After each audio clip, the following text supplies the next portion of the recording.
warm good morning to our esteemed guests, respected faculties, and fellow students. I am Divya Chaudhary from BCom CA second year. Today, I am glad to introduce you to a seminar on a topic that holds immense importance in today's world: banking. Banking implies an activity where a licensed financial institute safeguards your money. Banking allows individuals, government, and corporations to get the necessary financial support. It enables you to borrow funds at competitive interest rates. It allows borrowers to manage their cash flows. It empowers you to initiate money transfers and bank payments remotely. It assists with high value investment and transaction. Without further ado, let's commence the program. I would like to invite our honorable guest, Dr. Jinin Parak sir, and Harshvardhan Dikshit sir, our program coordinator, Dr. Kailash Patel sir, uh, Dr. Aditi Khandelwal ma'am, and Purnima ma'am, along with all faculty to inaugurate the event by lighting the lamp and garlanding Ma Saraswati. या ब्रह्माच्युतशङ्करप्रभृतिभिः देवैः सदा वन्दिता सा मां पातु सरस्वती भगवती निःशेषजाड्यापहा जाड्यान्धकारापहा हस्ते स्फाटिकमालिकां विदधतीम्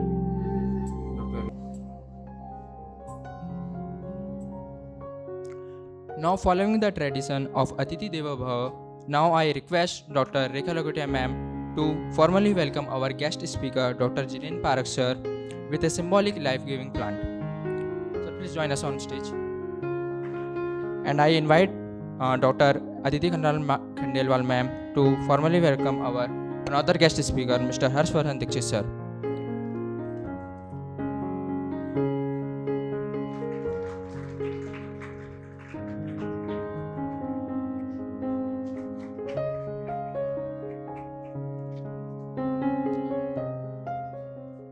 Today we are privileged to have Dr. Jinin Parak sir and Harshvardhan Dikshit sir. Harshvardhan Dikshit sir is a ex-LDM Senior Manager, Bank of India, Ujjain. He has done MSc in Chemistry, MA in Economics, LLB, and a PhD. He served Bank of India for over 40 years. With a comprehensive background in various banking segments, he held pivotal roles such as faculty at the All Indian Training College, lead district manager for Ujjain and District Devaj, and served on the interview board of IBPS for banking personnel recruitment. Beyond banking, he has contributed to social causes as vice president of Jain Social Group and secretary of Lion Club of Indore Gaurav, and ex-president of Bank of India Officer Federation, MP and Chhattisgarh. And our another distinguished guest speaker, Mr. Harshvardhan Dikshit sir, is a retired chief manager, Bank of India. He has done MSc in Organic Chemistry, CAIIB, Diploma in Yoga from DAVV. He has worked as a branch head for more than 20 years in various zones of MP, UP, Punjab, and New Delhi. He is awarded as branch manager for Best Semi-Urban Branch in the year 1989. Worked as faculty for Bank of India, Staff Training College, Noida for 5 years, and had conducted FEDI, Foreign Exchange Dealer Association of India, workshop for 3 consecutive years for various banks, and presently affiliated with BSCT Training Institute since 2015. Now, I would like to invite our honorable guest speaker, Dr. Jinin Parak sir and Mr. Harshvardhan Dikshit sir, to guide us through the intricacy of banking. Sir, please join us on stage. Good morning friends, नमस्कार। मैं doctor Jinendra park, जैसा आपको बताया, मेरे colleague Harshvardhan जी दीक्षित आप सभी का स्वागत करते हैं, आप सभी का अभिनंदन करते हैं। At the outset I would like to convey our sincere thanks to Dean Sir Anup Singh Sir, the faculty of your college, they have invited us and provided us an opportunity to interact with us. Before proceeding further, I would like to assess something from you, that how we go about it. हम हिंदी में बात करें या अंग्रेजी में बात करें, या आपको बताना है जैसा आप लोग बोलेंगे वैसा ही हम करेंगे, क्योंकि जो भी भोजन हमें परोसना है वो आपको अच्छा लगना चाहिए, आपको डाइजेस्ट होना चाहिए, है ना। इसलिए language should not be A barrier in communication. मैं सोचता हूँ हम मिक्स लैंग्वेज में चलेंगे, जिस तरह का हमारे को बैकग्राउंड है, हमारे पास में जानकारी। Hindi focused, as per need English, ठीक है मैडम, दिस इज ओके। आज हम बैंकिंग के बारे में मेनली बात करेंगे। आप लोग का कॉमर्स का बैकग्राउंड है और आप लोग आए तो आपके कई एस्पिरेंट होंगे, इसमें कईयों की ऐसी इच्छा होगी, कईयों के ऐसे डिज़ायर होंगे कि हम बैंकिंग फील्ड में जाना है। ये ज़रूरी नहीं है कि जिनको बैंकिंग फील्ड में जाना है उन्हीं के लिए हम यहाँ पे बात कर रहे हैं। हम जो बात कर रहे हैं वो ओवरऑल पर्सपेक्टिव में कर रहे हैं। जो हम बैंकिंग के टॉपिक्स जो हमको सजेस्ट किए आपके फैकल्टीज़ ने, जिन पे हमको बात करना है, उनको हम सबको निश्चित रूप से टच करने की कोशिश करेंगे। आपको यदि कहीं कोई डाउट आते हैं, आपके कोई क्वेश्चन आते हैं, तो एक रिक्वेस्ट रहेगी कि उसी समय बीच में नहीं पूछे, अपन उसको नोट करके रख लें थोड़ा सा, और अपन बाद में इंटरेक्टिव सेशन रख लेंगे जिसमें आपके कोई क्वेश्चन होंगे, उनको सबको देख करके, कई क्वेश्चन रिपीट भी हो जाते हैं तो एक साथ अपन उनको ले लेंगे। तो आपके कोई भी जिज्ञासा होगी, आपके कोई भी डाउट होंगे, तो definitely we will try to sort out, ठीक है। अभी आप ये बताएं कि बैंकिंग के बारे में आपको क्या क्या आइडिया है। उसमें मैं 2-3 चीज़ें आपसे पूछना चाहता हूँ कि आप मेरे को ये बताएं कि बैंक में अकाउंट कितने प्रकार के होते हैं। आप हाथ उठा दो, जिनको मालूम है वो हाथ उठा दो। बैंक में कितने प्रकार के अकाउंट होते हैं? हाँ, आप बताओ। जोर से बोलना पड़ेगा थोड़ा, क्या अपन दूर है। सेविंग और करंट 2 तरह का अकाउंट, चलो बहुत अच्छी बात है। अभी आज अपन रिजर्व बैंक की भी बात करेंगे, है ना, कुछ अकाउंट्स की भी बात करेंगे, अकाउंट्स को किस तरह से खोला जाता है ये बात भी करेंगे, लोन किस तरह से दिया जाता है, इन सब की अपन सरसरी तौर से बात करेंगे, जिससे आपको थोड़ा थोड़ा आइडिया हर चीज़ का हो। थोड़ा थोड़ा आइडिया आपको हर चीज़ का होगा, उसके बावजूद भी अपन थोड़ा सा और डिटेल में जाने की कोशिश करेंगे। हम पावर पॉइंट प्रेजेंटेशन के थ्रू, स्लाइड्स के थ्रू, ये हो रहा है रेडी, आपको बात करते जाएंगे, आपको स्लाइड के थ्रू एक्सप्लेन करते जाएंगे, जिससे आपको मोनोटोनी नहीं लगेगी, है ना, एक ही जना बोलते जा रहा है।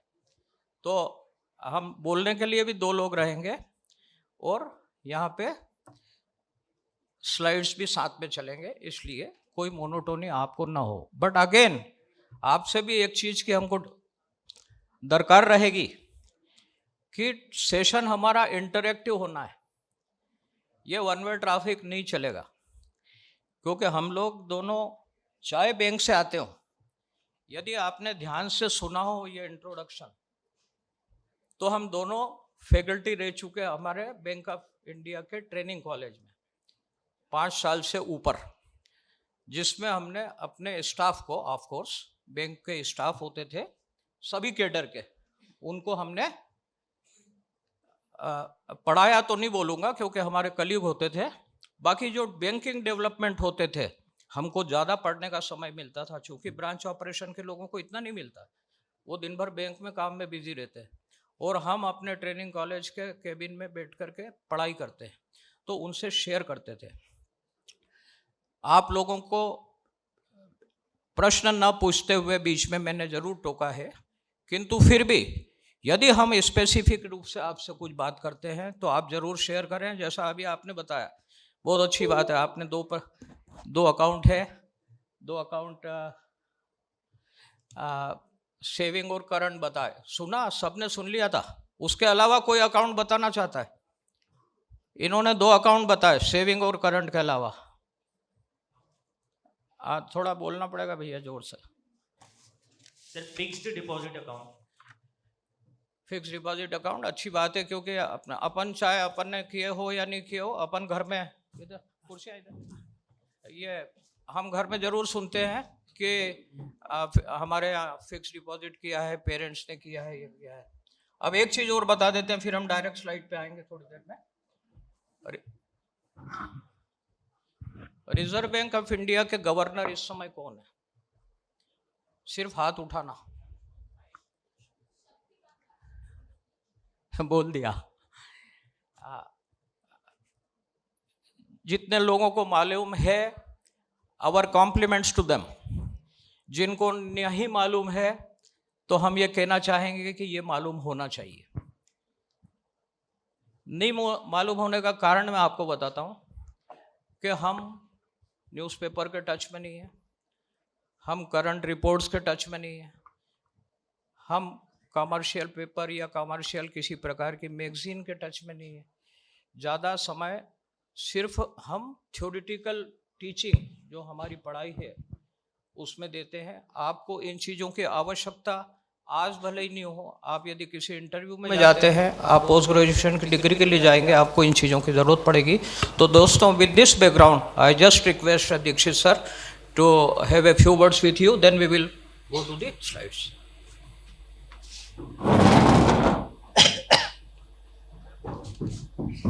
कुछ बातें मेरे कलीग डॉक्टर पारिक ने आपसे करी हैं, कुछ आपसे जानकारी भी ली। जो चूँकि आप कॉमर्स स्टूडेंट हो तो आपको ये सब चीज़ें मालूम होना चाहिए।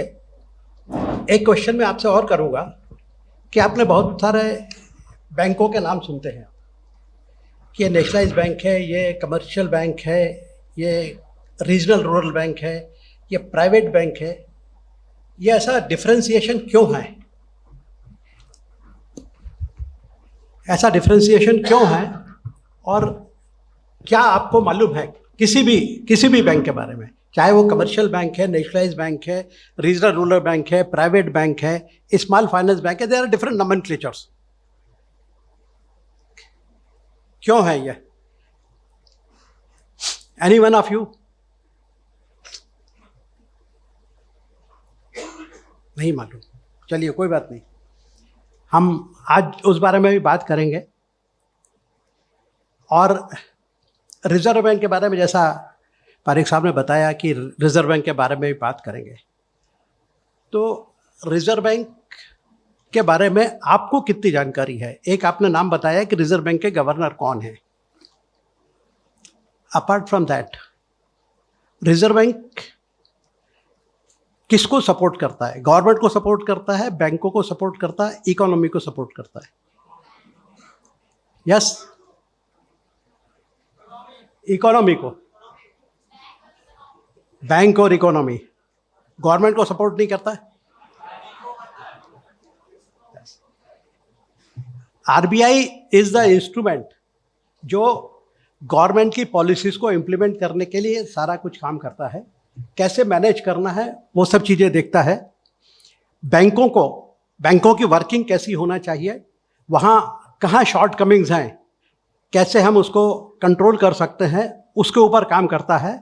और हमारी इकोनॉमी में क्या पोजीशन है। कई बार आप लोगों ने नाम सुना होगा कि महंगाई बढ़ गई, दैट इज़ इन्फ्लेशन। तो इन्फ्लेशन को कैसे कंट्रोल करना। Sometimes there are deflation also, तो डिफ्लेशन को कैसे कंट्रोल करना। तो इन्फ्लेशन और डिफ्लेशन ये दोनों चीज़ें आती हैं, और being the commerce student you must know it कि वो कैसे कंट्रोल करते हैं। तो इसी बारे में हम चर्चा करेंगे। इसके बारे में कौन सी बैंक सबसे पुरानी या सबसे पहले कौन सी बैंक बनी थी? Any idea? Yes, SBI. और आरबीआई कब बनी थी? 1935। यस, एक्ट 1935 में उसने वर्किंग शुरू किया था। एक्ट जो है आरबीआई एक्ट 1934 का है, but it has started working from 1 April 1935। पर उसके पहले भी कुछ बैंकें बनी हैं, और वो बैंक कैसे उन्होंने काम किया है, क्या काम किया है, और अल्टीमेटली जो कुछ लोगों ने बोला एसबीआई फॉर्म हुई, तो एसबीआई कैसे फॉर्म हुई और रिजर्व बैंक कैसे फॉर्म हुई, उसके बारे में हम थोड़ी सी चर्चा करेंगे। The first bank in India was bank of Hindustan, established in 1770, और बिटवीन द पीरियड 1829-32 वो खत्म हो गई। Then in 1786 the General Bank of India was established, but subsequently it could not continue, और 1791 में ये भी डिमोलिश हो गई, खत्म हो गई, और इसका अस्तित्व भी नहीं रहा। देन सब्सिक्वेंटली जो हमारी 4 मेट्रो हैं, उनमें से 3 मेट्रो में ये बैंक एस्टेब्लिश हुए। Bank of Bengal as bank of Calcutta establish हुई, सब्सिक्वेंटली 1809 में बैंक ऑफ बंगाल के नाम से आई। Bank of Bombay establish 1840, and bank of Madras presently known as Chennai, Madras का नाम बदल कर चेन्नई हो गया, 1843 में ये एस्टेब्लिश हुई। और सब्सिक्वेंटली ये 3 बैंक 1921 में इन तीनों को मर्ज करके एक बैंक फॉर्म की गई। वो बैंक थी imperial bank of India. Imperial bank of India तब तक काम करती रही जब तक हमारे देश में अंग्रेजों का शासन था। 1947 में जब 1947 में इंडिया का इंडिपेंडेंस होने के बाद गवर्नमेंट को लगा कि हमारे पास कोई एक ऐसी बैंक होना चाहिए जो गवर्नमेंट के सारे वर्किंग को सपोर्ट कर सके। सो इन 1955 it was converted, or rather Imperial Bank was nationalized and State Bank of India was formed. So basically State Bank of India was formed for the purpose of supporting the government transactions, क्यों government जो भी funds देती है वो किसके through जाएंगे। So all the funds which are either it is budget allocation or something else that routes through the State Bank of India. But State Bank of India was not having sufficient branches throughout the country. उस समय तक जो अलग अलग state थी उनके अपने अपने बैंक हैं। जैसे हम इंदौर में हैं तो यहाँ पे इंदौर में होलकर स्टेट थी, तो होलकर स्टेट का अपना बैंक था स्टेट बैंक ऑफ इंदौर, जो बाद में मर्ज हुआ। तो ऐसे ही दूसरी जगहों पे भी दूसरे बैंक्स थे जिनको सब्सिक्वेंटली 1960 में नेशनलाइज किया गया। फर्दर 7 स्टेट ओन्ड बैंक्स, और इनको ये जो स्टेट बैंक, स्टेट में अलग अलग स्टेट में बैंक्स थे, state bank of Indore, state bank of Hyderabad, state bank of Patiala, state bank of Mysore, state bank of Saurashtra, state bank of Travancore, state bank of Bikaner Jaipur, ये अलग अलग स्टेट के बैंक थे। इन सबको नेशनलाइज किया। नेशनलाइज करने के बाद इनको स्टेट बैंक की सब्सिडरी के रूप में एस्टेब्लिश किया गया, सो दैट ऐसी जगह जहाँ पे स्टेट बैंक की ब्रांच नहीं है वहाँ पे गवर्नमेंट ट्रांजैक्शन को सपोर्ट करने के लिए ये बैंकों ने काम करना शुरू किया।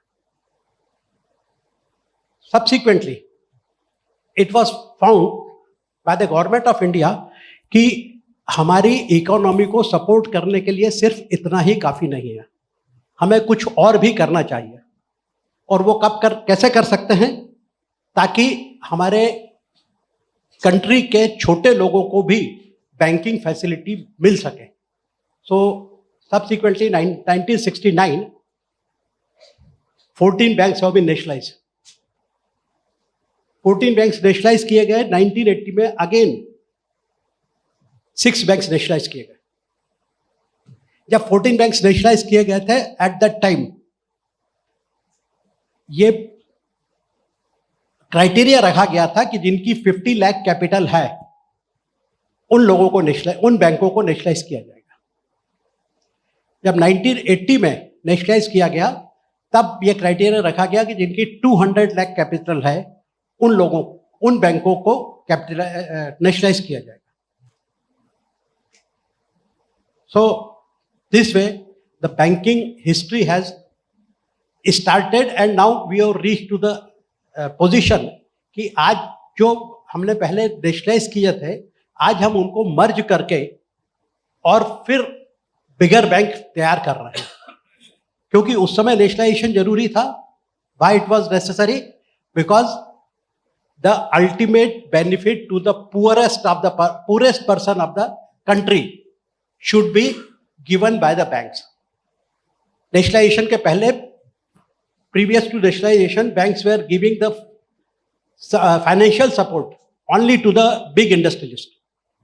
Only after that, the small financing, whether it is related with the agriculture, related with the industry, or other small financing, that has been started.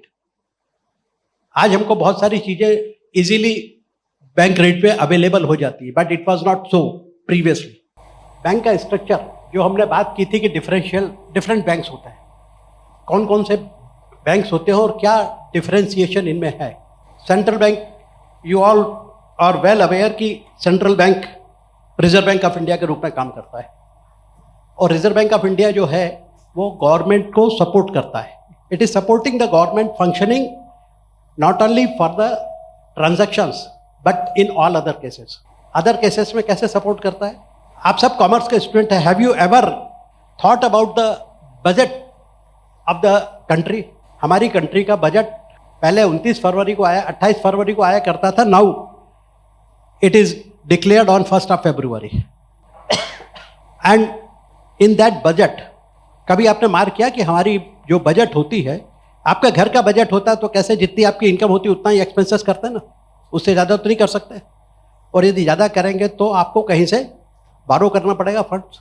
हमारी कंट्री के बजट में क्या होता है? क्या गवर्नमेंट उतना ही एक्सपेंडिचर करती है जितना उसकी इनकम है? नहीं, उससे ज़्यादा करती है. फिर बाकी फंड्स कहाँ से आते हैं? वर्ल्ड बैंक से बारो करते हैं. वर्ल्ड बैंक आपको बजट के लिए बारो फाइनेंस नहीं करेगा. वर्ल्ड बैंक फाइनेंस करता है, वर्ल्ड बैंक फाइनेंस करता है, IMF also finance, but they support for a particular project. हमारी कंट्री 1947 में इंडिपेंडेंट हुई थी और तब से लेके आज तक our budget is always deficit budget. हम 1 रुपये खर्च करते हैं, हमारी इनकम 50 पैसे 60 पैसे से ज़्यादा नहीं होती. तो इन दैट केस ये जो रिमेनिंग फंड्स है, जो डेफिसिट बजट है, उसके फंड्स कहाँ से आते हैं? आरबीआई कैसे फाइनेंस करेगी? पर आरबीआई के पास फंड्स कहाँ से आएंगे? ये आपने एक चीज़ बोली सही है कि गोल्ड रखते हैं, पर गोल्ड रख के बैंकों के पर्पज से रखते हैं, गवर्नमेंट पर्पज से नहीं. यू माइट हैव हर्ड कि गवर्नमेंट बॉन्ड्स इशू करती है. तो जो डेफिसिट बजट होता है से 1 रुपये में से 60 पैसा तो गवर्नमेंट के पास इनकम टैक्सेस से और इन सब चीज़ों से हो गई. रिमेनिंग 40 पैसा कहाँ से आएगा? For that they issue the bonds. वो जो बॉन्ड्स इशू करते हैं उसके लिए in the month of April they give the directions are the instructions to Reserve bank of India that you have to issue the bonds for this much amount in this month. तो first 6 month के April से सितंबर तक का, from April to सितंबर जो bonds issue करना है उसके बारे में दे देती है आरबीआई. गवर्नमेंट इंफॉर्मेशन देती है और अक्टूबर में रिमेनिंग पीरियड के लिए जो बॉन्ड्स इशू करना है उसके लिए देती है. और ये जो बॉन्ड्स है इनमें पैसा कुछ गवर्नमेंट इंस्टीट्यूशंस और कुछ प्राइवेट इंस्टीट्यूशंस लगाती हैं. They are investing in the form of bonds. वो बॉन्ड्स नॉर्मली 30 साल 40 साल के होते हैं और रेट ऑफ इंटरेस्ट उसका फिक्स होता है, उस बेसिस पे होता है. Then comes the scheduled bank. RBI Act 1934 है, as I told you. RBI has started functioning from 1 April 1935, but RBI Act is known as RBI Act 1934 क्योंकि एक्ट 1934 में फॉर्म हुआ था. तो ये शेड्यूल्ड बैंक्स कौन से हैं? At that time in 1934, it was decided by Reserve Bank of India that any banking institution, if they have been given license, so if they are having the initial capital of 5 lakh rupees, उस समय 5 लाख रुपए बहुत होते थे, आज की तारीख में नहीं होगा।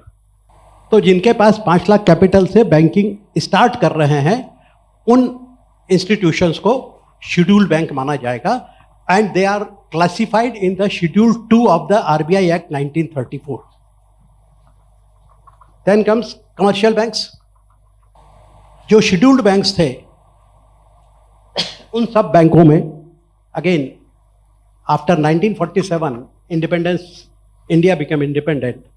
Government has brought out a act, Banking Regulation Act, so that government can regulate the banks. So all those banks which were scheduled banks, they are also classified under the Banking Regulation Act 1949, where they are termed as commercial banks. Nationalized banks, as I told you, in 1969 and 1980, 14 banks first nationalized and 86 banks again nationalized. So total 20 banks were nationalized. So all those banks are known as nationalized banks. Then regional rural banks. Regional rural banks, after nationalization in 1969, government has seen that even as on today, the benefit to the poor person is not imparted by the banks, especially in case of agriculture and small industries. Rather, not in small industry, you can say micro industries. So, in 1976, they have brought out a RRB Act, and regional rural banks have been formed. These banks have been sponsored by one of the nationalized bank in that area, and 35% capital is infused by the sponsoring bank. 15% capital is infused by the Central Bank of India, and remaining 50% capital is infused by the state government. So that way regional rural banks have been formed. Basic purpose ये था कि regional rural banks का जो structure हो वो cooperative bank का जैसा हो और फंक्शनिंग नेशनलाइज बैंक को जैसी हो, so that they can give the benefit to the agriculturist and micro industries. Subsequently private banks कब आए? एनीवन ऑफ प्राइवेट बैंकों के नाम तो बहुत सुने होंगे आपने, एक आध किसी का नाम बता सकते हैं आप? HDFC, ICI, हाँ, कौन सी प्राइवेट बैंक थी? First private bank, anyone of you? IndusInd bank private है पर फर्स्ट नहीं थी. First private bank was ICICI bank. Yes. कब लाइसेंस मिला इसको, प्राइवेट बैंक को? And privatisation why it has been started? एक तरफ कुछ साल पहले गवर्नमेंट ने नेशनलाइजेशन किया था, and now government is coming back to the privatisation. Why it is so? Indian economy के बारे में आपने पढ़ा होगा. In 1991 there was a problem in the financial sector in India. क्या प्रॉब्लम हुई थी? हमारे पास फॉरेक्स रिजर्व नहीं था. इन जनरल किसी भी कंट्री के पास कम से कम 3 months का फॉरेक्स रिजर्व होना चाहिए, और उस समय हमारे पास फॉरेक्स रिजर्व नहीं था. Because of that, forex reserve ना होने के कारण we were not able to pay off the installment of world bank, IMF से 1982 में इंदिरा गांधी गवर्नमेंट के टाइम पे लोन लिया गया था, उसकी इंस्टॉलमेंट पे करना थी. उसकी इंस्टॉलमेंट पे करने के लिए हमारे पास पैसा नहीं था. And when government has approached different countries to avail the finance so that हम वहाँ से लोन लेके और IMF की इंस्टॉलमेंट दे दें. हम लोग भी कभी कभी करते हैं ना, जब कोई इंस्टॉलमेंट पे करना प्रेशर आता तो किसी और से बारो करके वो पे कर देते हैं, फिर उसको पे करने के लिए अलग से टाइम ले लेते हैं. In the same fashion government has also approached, but none of the country at the time, हमारी कंट्री की पोजीशन क्या थी, हमारे पास कुल मिला के 15 डेज का फॉरेक्स रिजर्व था. None of the country has agreed to finance to our country.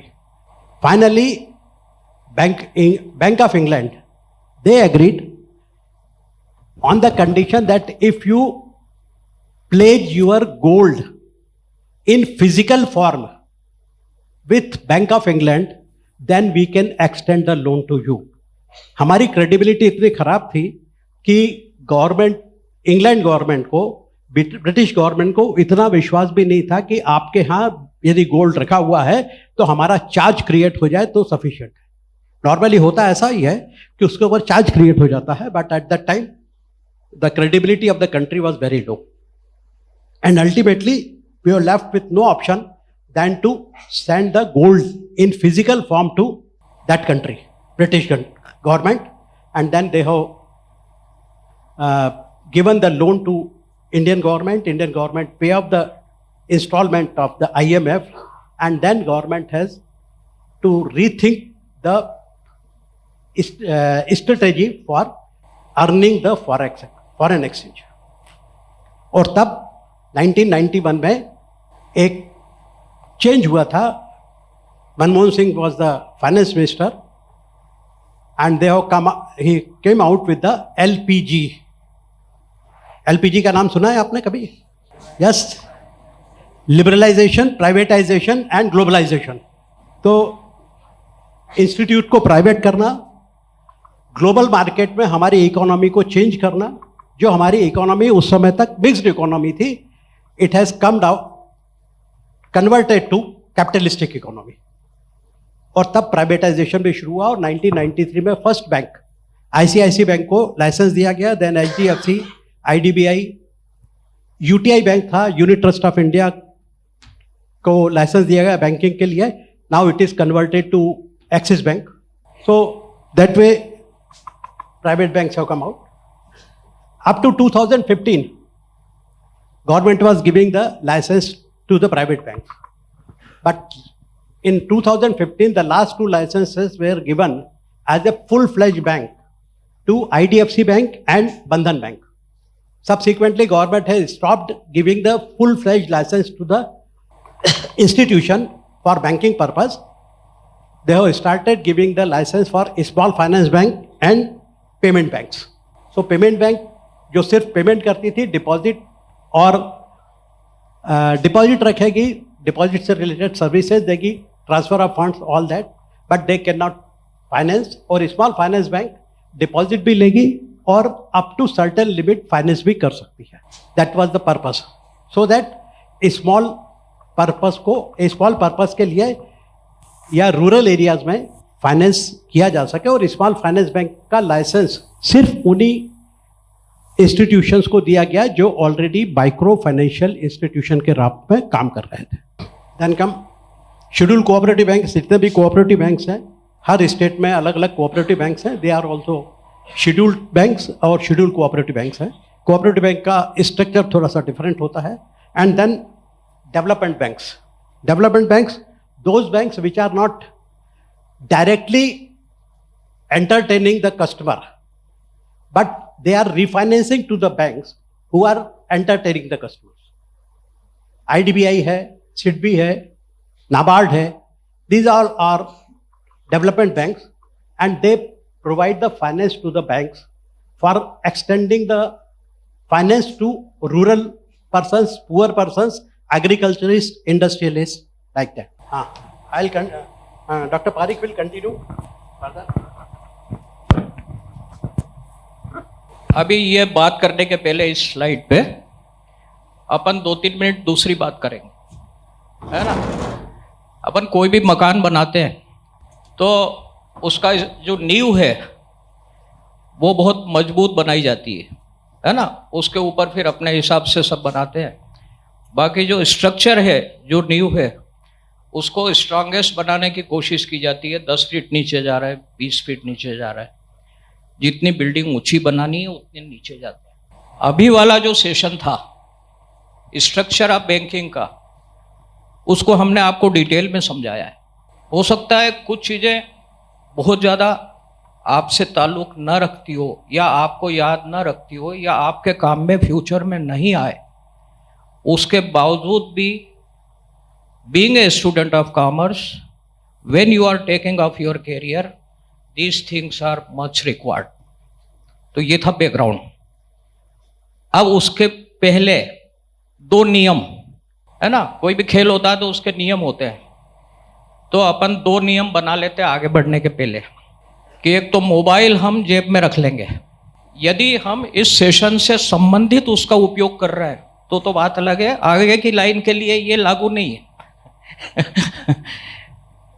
तो उनको हम जेब में रख लेंगे, बहुत अर्जेंसी होगी तो जरूर बाहर जाके बात करेंगे। दूसरा, हम दोनों आपके पास लगभग 2-2.5 घंटे के लिए आए हैं, है ना, तो हमारा ज़्यादा उपयोग करोगे तो ज़्यादा अच्छा है। बजाय आपस में बात अपन बाद में भी कर सकते हैं क्योंकि अपन हमेशा ही साथ में रहते हैं, है ना, तो इस चीज़ का थोड़ा सा ध्यान रखें। मैं अभी बैठा था यहाँ पे तो ये फैकल्टीज़ की आदत होती है कि उनको समझ आता है। यदि मैं आपसे पूछूं कि आपको ये सेशन कैसा लगा या दीक्षित सर ने जो बताया वो आपको समझ आया या अच्छा लगा, तो इसका जवाब मेरे को मालूम है क्या होगा। इसका जवाब आप क्या दोगे ये मालूम है, अच्छा लगा, बहुत अच्छा सर, बहुत बढ़िया, है ना। एनीवे, मैंने आपको बैकग्राउंड के साथ में ये बताया कि हम किस तरह से चल रहे हैं, और ये डिटेल में बताने के बाद अब जो ब्रांचेस आएगी ऊपर, that is deposit, advances, other services, ancillary services, उसको हम इतने ज़्यादा डिटेल में नहीं जाके आपको बताएंगे क्योंकि वो ऑपरेशन में आपके काम आएगी, वो आप सीखते भी जाओगे समय के साथ। ये जो अभी बातें बताई है ये नॉर्मल कोर्स में आपके लिए मालूम होना संभव नहीं है। स्टेट बैंक के पहले कौन सी बैंक थी ये शायद हम में से किसी को बहुत कम मालूम था। सब बैंकों के नाम, bank of Bombay, bank of Madras, वो कौन से सन में बनी, ये कौन से सन में बनी, हमको मालूम ना भी हो तो भी उसके पहले इंपीरियल बैंक थी। भारत के स्वतंत्र होने के पहले ये मालूम होना बहुत जरूरी है। Okay friends, so this is okay. चले आगे, हंसने की कोई खास बात हो तो बता दो, और नहीं तो फिर आगे बढ़े, है ना। चलिए, तो ये जो सर ने आपको बताया अभी, ये उसी का चार्ट है। Reserve bank of India, then schedule commercial bank, schedule cooperative bank, फिर इसकी फर्दर ब्रांचेस। ये समझने के लिए थोड़ा उन्हीं चीजों को ब्रीफ में एक चार्ट के रूप में बता के और आसान किया है। ओके, ये बातचीत में आपने अभी तक देख भी लिया। रिजर्व बैंक और उसके काम, रिजर्व बैंक पे कुछ बात हो चुकी, किंतु रिजर्व बैंक एक महत्वपूर्ण एंटिटी है इकोनॉमी को गवर्न करने के लिए, देश की आर्थिक स्थिति को चलाने के लिए, फंड फ्लो के लिए, नोट सर्कुलेशन के लिए, liquidity, fiscal policy, monetary policy, सब ऑल गवर्न बाय आरबीआई। इसलिए हमने इस पर कुछ बात की, फिर भी स्लाइड के माध्यम से एक बार आपको फिर बता के it is refreshing of RBI, it is because this is very important segment of students of commerce. Interview में ये चीजें पूछी जाती है, मैं बता रहा हूं आपको क्योंकि हम लोग इंटरव्यू कमेटी के मेंबर रह चुके, उन्हीं लोगों के लिए जो बैंक में भर्ती होते हैं दोनों। ये चीजें आरबीआई का गवर्नर कौन था या ये बैंक के जो चीजें बताई जा रही है, चीजें उन्हीं में से पूछी जाती है, अपने को मालूम होना चाहिए। इसलिए आप इसको वापस गौर करना, जो जरूरी चीजें लगे आपको पॉइंटेड, उनको आप नोट कर लेना अभी या बाद में, जैसा ठीक समझे। मॉनेटरी पॉलिसी, जैसा हमने बताया आपको, रिजर्व बैंक मॉनेटरी पॉलिसी बनाती है। अब इसमें कई प्रकार के रेट्स का आपने नाम सुना होगा, CRR, SLR आदि, repo rate, reverse repo rate, आगे अपन बात करते हैं उसके बारे में। सुना आपने रेपो रेट के बारे में? सुना, मालूम है? यदि मालूम नहीं है तो भी कोई खास बात नहीं, क्योंकि आपके लेवल पे अभी नाम मालूम नहीं भी हो तो भी चलेगा। CRR, कैश रिजर्व रेशो, बैंकों को रिजर्व बैंक के पास कुछ कैश रिजर्व में रखना होता है, there is some ratio for that, वो रेशो को बोलते कैश रिजर्व रेशो, और स्टेट्यूटरी लिक्विडिटी रेशो। स्टेट्यूटरी मतलब क्या? स्टेट्यूटरी वर्ड का मालूम हिंदी मतलब? कई चीजें है ना, अपन उसको वर्ड को देखो तो अपने आप समझ आता है कि ये क्या होना चाहिए। मैंडेटरी, आवश्यक लिक्विडिटी रेशियो बैंकों को स्वयं मेंटेन करना होता है अपने टाइम एंड डिपॉजिट के रूप में। जैसे बताया आपको कि आपने बताया था saving bank account, current account, fix deposit account, और भी अकाउंट है अपन देख लेंगे बाद में। ये जितने डिपॉजिट हैं ये हम समय पे मांगने भी जाएंगे बैंक में, यदि हमने जमा किया है तो हम लेने भी जाएंगे। So bank must have certain amount of liquidity with them for return of this thing. बहुत एक समझने की भाषा में आपको बता रहा हूँ, बहुत फाइनेंशियल टर्म में नहीं बता रहा। तो ये स्टेट्यूटरी लिक्विडिटी रेशो बैंक को मेंटेन करना होता है, और कैश रिजर्व जो रेशो है वो बैंकों को रिजर्व बैंक के पास कैश जमा करना होता है। ठीक है। For the present interest, non interest income, operating profit, productivity, capital adequacy, NPA, movement. NPA आखिरी वाला जो वर्ड है ये, इसका क्या मतलब? एनपीए का फुल फॉर्म बताए किसी ने? Sir, non performing asset. Non performing asset. ये नॉन परफॉर्मिंग एसेट क्या होती है? नॉन परफॉर्मिंग एसेट क्या होती है? नाम को हिंदी में कर लीजिए, जो नॉन परफॉर्मिंग एसेट है उसको हिंदी में कर लीजिए और बता दीजिए। ये कॉमन सेंस का क्वेश्चन है, ये अर्थशास्त्र का प्रश्न नहीं है। नॉन परफॉर्मिंग एसेट जो एसेट परफॉर्म नहीं कर रही है, जो एसेट परफॉर्म नहीं कर रही है, जो लोन हमने दिया किसी फैक्ट्री को चलाने के लिए, वो फैक्ट्री चल नहीं रही है, वो फैक्ट्री इनकम जनरेट नहीं कर रही है, प्रॉफिट जनरेट नहीं कर रही है, एम्प्लॉयमेंट जनरेट नहीं कर रही है, तो क्या हुआ? नॉन परफॉर्मिंग हो गई। नॉन परफॉर्मिंग एसेट टर्मिनोलॉजी, ये सारी ऑपरेटिंग प्रॉफिट आपने बैलेंस शीट पढ़ी, आप लोगों ने करी होगी, बैलेंस शीट एनालिसिस तो करा।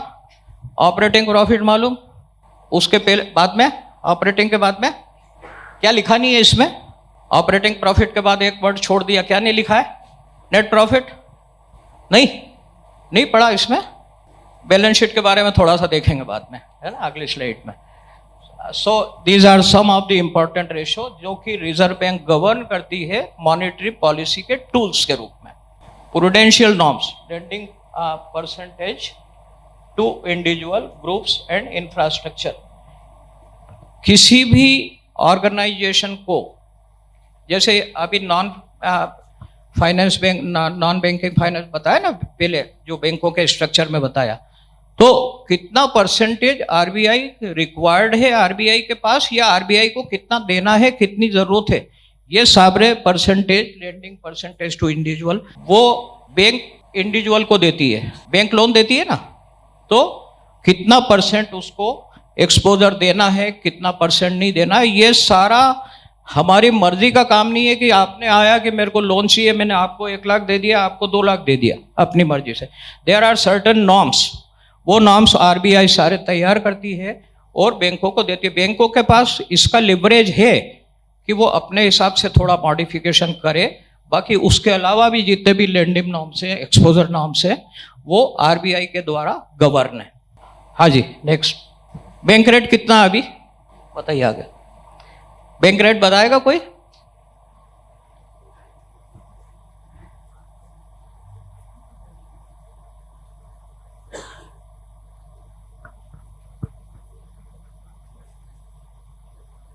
कितना है? हाँ, अभी मालूम पड़ गया। अगली स्लाइड थोड़ा पहले आ गई। तो bank rate is a tool to control liquidity and money supply in the market.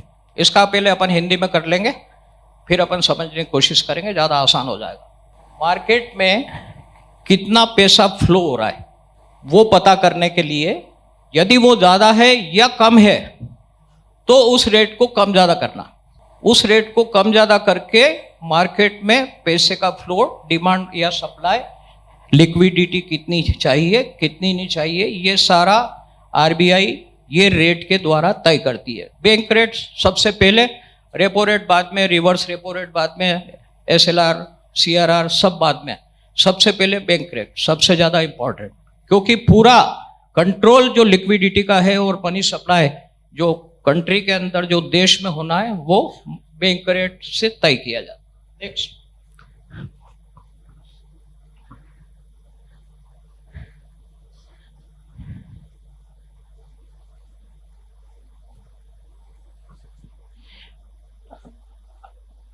Bank RBI से जो पैसा लेती है वो किस रेट पे लेती है? बैंक्स बारो मनी फ्रॉम RBI, उनकी government security, repo rate.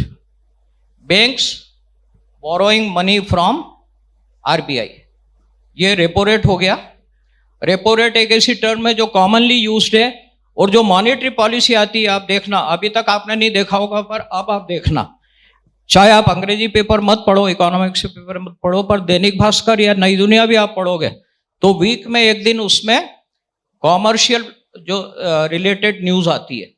Even आज दैनिक भास्कर में मंडे को आती है, दूसरे पेपर का मैंने देखा नहीं, इकोनॉमिक टाइम्स में रोज आती है। तो आप खाली उसको पढ़ने की आदत डालें, उस पेपर को 15-20 मिनट पेज को, आपको कहीं ना कहीं जब मॉनेटरी पॉलिसी डिक्लेयर होती है तो रेपो रेट का परिवर्तन हुआ, रेपो रेट का परिवर्तन नहीं हुआ, रिवर्स रेपो रेट गवर्नमेंट ने चेंज की। आज के दैनिक भास्कर को आप पढ़ना, उसमें लिखा है कि अगले वित्तीय वर्ष में, इस साल में, अगले त्रैमासिक रिपोर्ट में रेपो रेट पे परिवर्तन की संभावना है। ये प्रेडिक्शन मार्केट की लिक्विडिटी और दूसरे रेशियोज जो गवर्नमेंट एपेक्स लेवल पे देखती है उसके हिसाब से तय होते हैं। नेक्स्ट,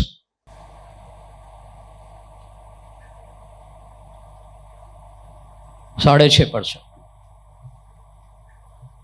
ठीक है। नेक्स्ट,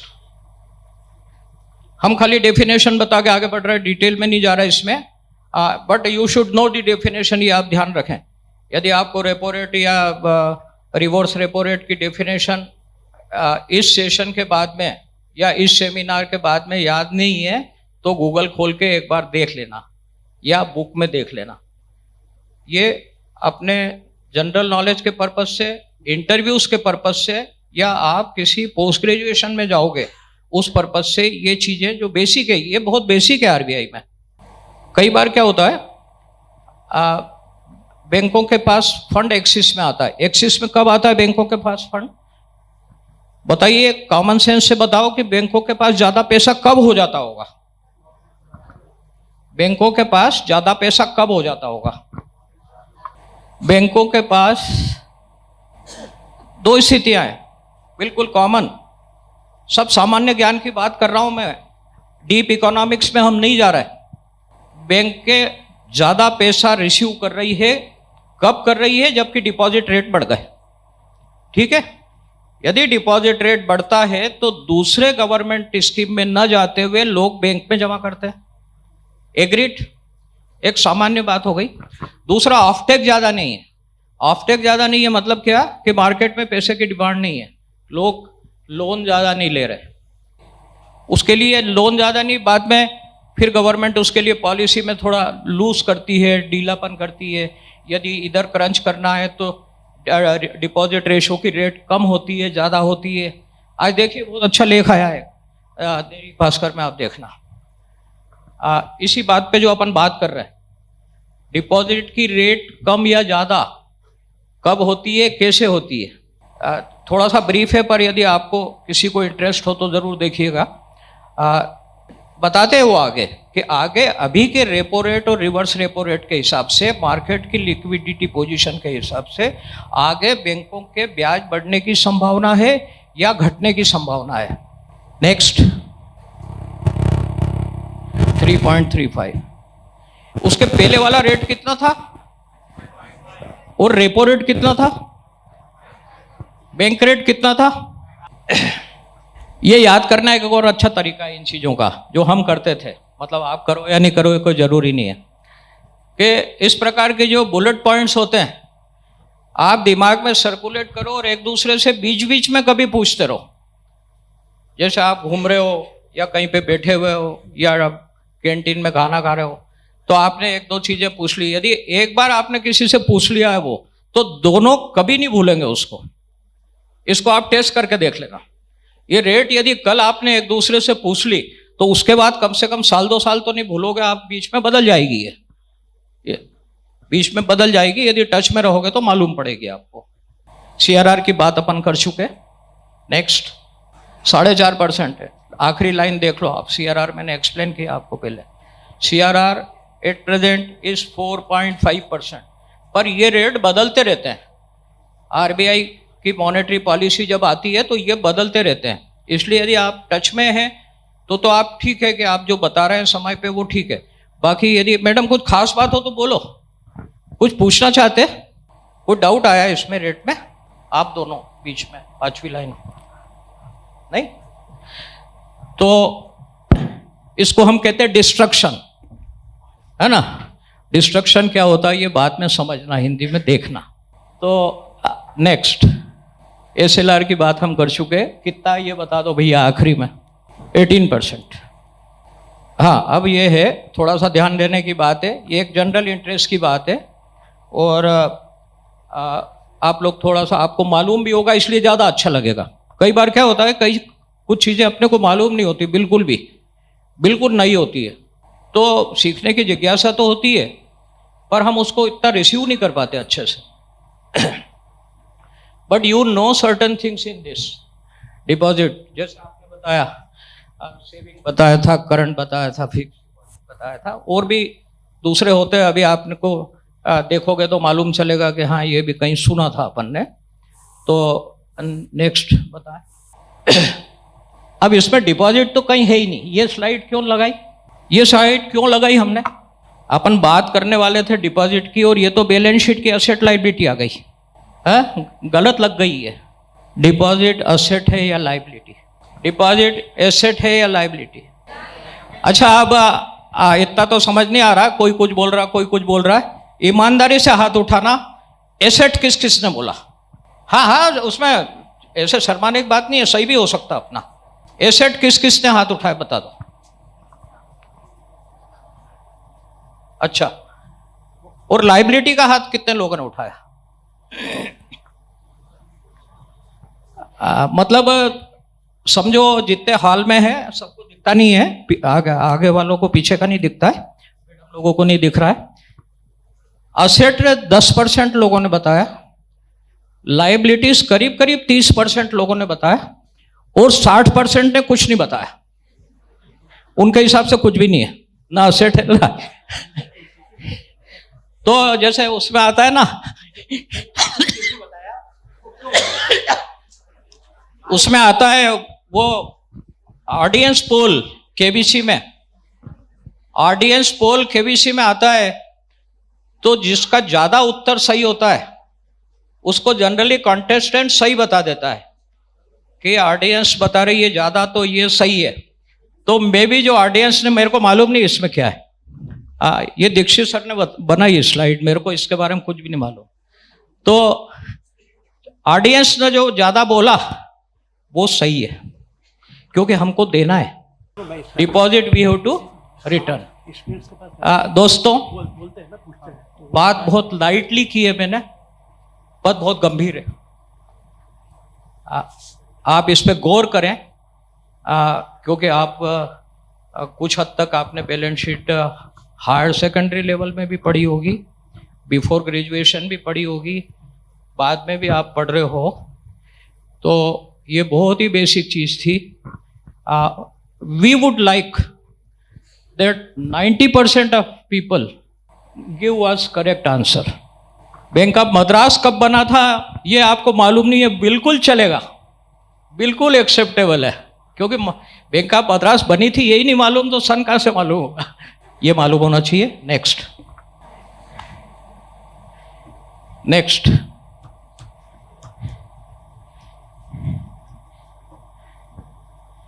देखिए, आपको थोड़ा ये डिफरेंट टेस्ट लगेगा, क्योंकि आप जो रेगुलर क्लासेस में पढ़ते हो कॉमर्स को या बैंकिंग को, वो हमारे जो सर लोग मैडम लोग पढ़ाते हैं, वो एक अलग तरीका होता है, अलग चीज़ें होती है उसमें। और हम जिस बैकग्राउंड से आए हैं दोनों, वो बैक ऑफ माइंड में वो बैकग्राउंड रख के आपके हिसाब से जो आपके लिए यूजफुल है उस तरह से बताने का प्रयास कर रहे हैं। यदि आपको कहीं लगे कि सर इसको डिटेल में बता दीजिए, डिटेल में बता देंगे। कहीं पे लगता है कि इसकी हमको ज़्यादा ज़रूरत नहीं है, we will skip it. Deposit का क्लासिफिकेशन दो तरह का है, एक रेसिडेंट डिपॉजिट, एक नॉन रेसिडेंट। रेसिडेंट का अपने को समझ आता है, non resident who are gone to the different country and sending money from them, उनके जो अकाउंट होते हैं non resident deposit. Retail deposit जैसा आप लोगों को सबको मालूम है, दो कैटेगरी में डिवाइड होता है, सेविंग और करंट। सेविंग और करंट का बेसिक डिफरेंस बता सकते हो? एक ही बता, खाली एक ही पॉइंट कि सेविंग का क्या फायदा है और मतलब सेविंग की क्या विशेषता है जो करंट में नहीं है। सर बताओ। हाँ हाँ, क्यों नहीं, बताओ, जरूर बताओ। सर सेविंग में जो रहता है इंटरेस्ट रेट ज़्यादा रहता है एज कंपैरिजन करंट में, और करंट जो है आप जो बिजनेसमैन होते हैं जिनको डेली विड्रॉ करना पड़ता है, ट्रांजैक्शंस होते हैं, वो करंट खुलवाते हैं। और सेविंग वो जिसको पर्टिकुलर पैसा सेव करके रखना है जिससे इंटरेस्ट मिलता है। करंट पे कोई इंटरेस्ट नहीं मिलता है।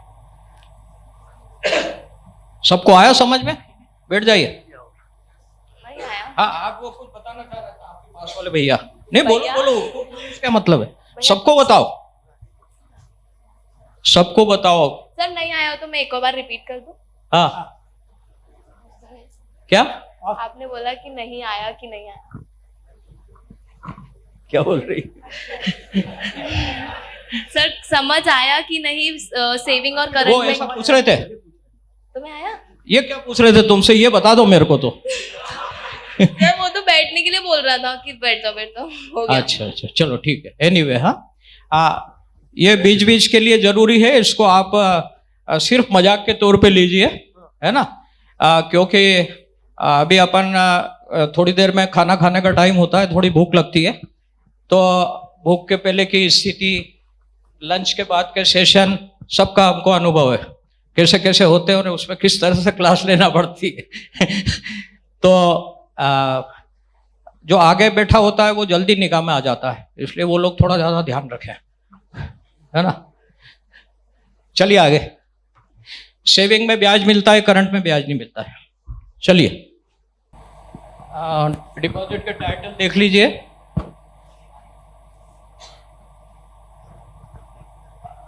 नेक्स्ट बताएं भैया। सेविंग में इंटरेस्ट मिलता है या करंट में मिलता है? कोई जवाब नहीं दिया आप लोगों ने। सेविंग में मिलता है।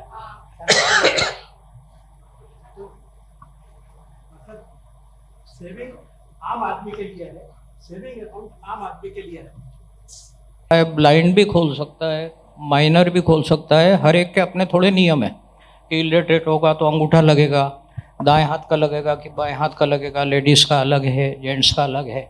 इतने डिटेल में हम आपको नहीं बताएंगे अभी।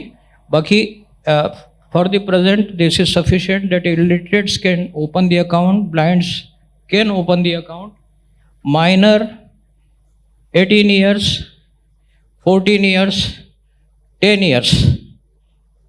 माइनर हम अदरवाइज 18 years का बोलते हैं, पर कुछ कुछ कैटेगरीज के अकाउंट में 10 years भी है, 14 years भी है, 18 years भी है। जब कैटेगरी वाइज डिटेल में जाते हैं तो हमको, यदि वास्तव में बैंक काउंटर पे बैठे हैं, खोलना है, तो हमको मालूम होता है।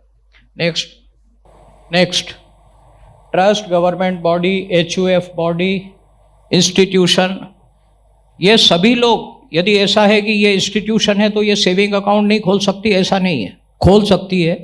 उसके कुछ नॉर्म्स होते हैं, कुछ बायलॉस देना है, उसमें ट्रस्ट डीड देना है, ट्रस्ट में ट्रस्ट डीड देना है। ये सारे जो डॉक्यूमेंट हैं उससे related specific document, legal document, वो अलग अलग लगते हैं। जैसे नॉर्मल यदि सेविंग अकाउंट खोलना है, यदि आप लोग किसका अकाउंट बैंक में नहीं है, ये पूछ रहा हूँ आपसे, जिसका नहीं है वो हाथ उठाना। नहीं है तो कोई गुनाह नहीं है, सबका अकाउंट है, ठीक है? तो सब लोग अब प्रश्न का जवाब आराम से दे सकते हैं क्योंकि सबका अकाउंट है। ये आखिरी में जो लिखा है VSBDA, है ना, सबका अकाउंट है इसलिए पूछ रहा हूं मैं, इसका क्या मतलब है? फिर अकाउंट कैसे भैया आपका? आपने खाली एसबी देखा उसका, बोले SB saving bank account, SB account. ये डिफरेंट तरह के जो अकाउंट हैं, ये नीचे के दो अकाउंट जो लिखे हैं ये प्रधानमंत्री जनधन योजना, ये अकाउंट बहुत पॉपुलर अकाउंट है, आपने इसका नाम सुना होगा।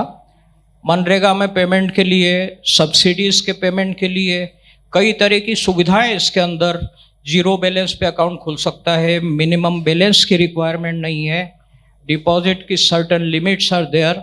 मतलब गरीब लोगों के लिए, जन सामान्य, जो दीक्षित सर ने आपको बताया था ना, 14 बैंक का नेशनलाइजेशन हुआ। 14 बैंक का नेशनलाइजेशन कब हुआ था? कोई सन बताओ। 14 बैंक्स का नेशनलाइजेशन हमने बताया था यहाँ पे, न सिर्फ बोल के बताया, लिख के भी बताया था। 14 बैंक्स का नेशनलाइजेशन कब हुआ? 1969, है ना, इंदिरा गांधी। तो ये नेशनलाइजेशन का उद्देश्य था कि जगह जगह पे बैंकों की शाखाएं खोली जाए, ज़्यादा से ज़्यादा लोगों को बैंकों में जोड़ा जाए। गरीब तबके के लोगों को जो बैंकों तक नहीं जाते हैं, जो रूरल सेक्टर के लोग हैं, गांव वाले लोग हैं, वो जो बैंक में नहीं जाते नॉर्मली, उनको जोड़ने के लिए उस समय कुछ हजार शाखाएं होती थी 1970 के आसपास। आज लाखों में शाखाएं। You agree with this? देखा आपने, हर जगह आपको बैंकों के बोर्ड मिल जाएंगे, नए नए बैंकों के, AU small bank, Equitas bank, जिसमें आपने नाम भी, आपको कभी कभी लगता होगा ये कौन सा नया बैंक आ गया। PMJDY प्रधानमंत्री जनधन योजना, yes, it's very important and very popular account. Why it is popular? Because government has given the instructions to Reserve Bank of India कि RBI गाइडलाइंस के अनुसार कोई भी आदमी अगर बैंक में अकाउंट खोलने जाता है उसको फॉर्मेलिटी पूरी करना पड़ती है। उसको फोटोग्राफ चाहिए, आईडी प्रूफ चाहिए और इंट्रोडक्शन चाहिए। ये सब चीज़ें ऐसे लोग जो बाहर से आते हैं, एक स्टेट से दूसरी स्टेट में लेबर के लिए आते हैं या दूसरी पर्पज से आते हैं, उन लोगों के पास ये नहीं होता है, and because of that they are not in a position to open the account with bank. और चूंकि बैंक में उनके अकाउंट नहीं है, इसलिए गवर्नमेंट जो फंड्स उनको देना चाहती है, जो पेमेंट उनको करना चाहती है, वो जो ऑफिसर होते हैं उनके थ्रू करना पड़ता है, बिकॉज ऑफ दैट पूरा पैसा उन तक नहीं पहुंचता है। तो 2014 में प्रधानमंत्री मोदी बनने के बाद सबसे पहला 15 अगस्त को जो उन्होंने भाषण दिया था, उसमें उन्होंने बोला कि ये PMJDY अकाउंट खोला जाए। इसमें जो भी आईडी प्रूफ है, कोई भी आईडी प्रूफ है, यदि कोई आईडी प्रूफ नहीं है तो यदि वो मनरेगा में काम कर रहा है तो मनरेगा का कार्ड लेके और उसका अकाउंट खोल दिया जाए। उसमें रिस्ट्रिक्शन रखे कि उसमें 1 लाख रुपए से ज़्यादा जमा नहीं होगा, और पर उसका अकाउंट है, जीरो बैलेंस अकाउंट होगा, उसमें कोई मिनिमम बैलेंस रखना नहीं होगा। क्योंकि जो आदमी एक वीक में 1500-2000 रुपये कमा रहा है, यदि बैंक बोले कि 500 रुपये आप जमा करो तो it is not possible for him. तो इसलिए वो जीरो बैलेंस अकाउंट से खोले गए, और साथ में उसमें कुछ बेनिफिट भी दिए गए जो नॉर्मल कोर्स में जो पुअर पर्सनस हैं उनको नहीं मिलते। उनको एक्सीडेंटल इंश्योरेंस दिया गया। Initially it was 1 rupee per month, that is 12 rupees per year.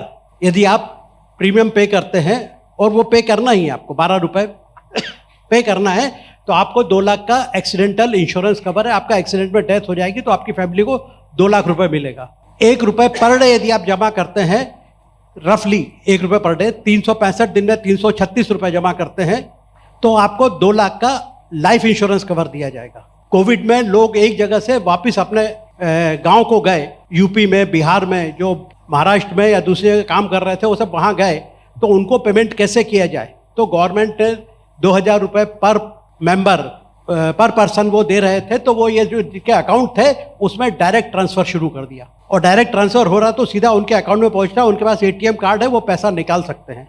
तो उसके कारण प्रॉब्लम नहीं हुआ, and it could be manage properly only because of this PMJDY प्रधानमंत्री जनधन योजना। और ये अकाउंट 1 साल के लिए होता है। 1 साल के बाद जब वो अपना ID प्रूफ और KYC कंप्लीट कर लेता है तो basic saving bank deposit account में कन्वर्ट हो जाता है BSBD का। That was the purpose. वो उसका शॉर्ट फॉर्म तो अपन ने बताया ही नहीं, फुल फॉर्म क्या हुआ वो छूट गया, वो बता देते हैं फिर आगे बढ़ जाएंगे। पहले वाली स्लाइड बता दिया था, बेसिक बता दिया।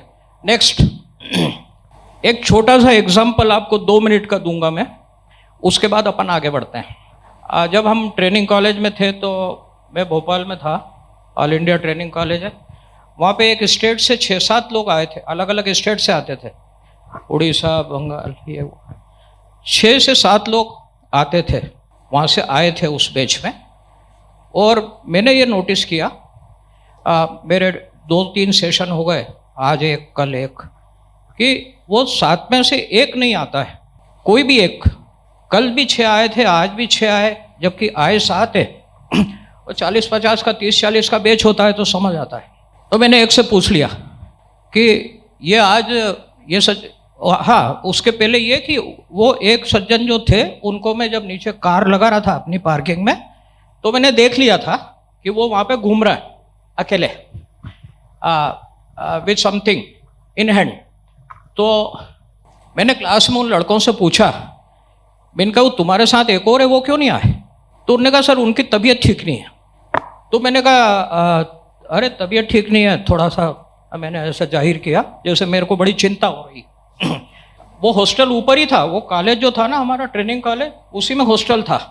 मैंने कहा चलो अभी अपन देख के आते हैं, उनकी तबीयत ठीक नहीं है तो देखना हमारी ड्यूटी है, अपन उनको हॉस्पिटलाइज करना होगा तो करेंगे, ये होगा वो होगा।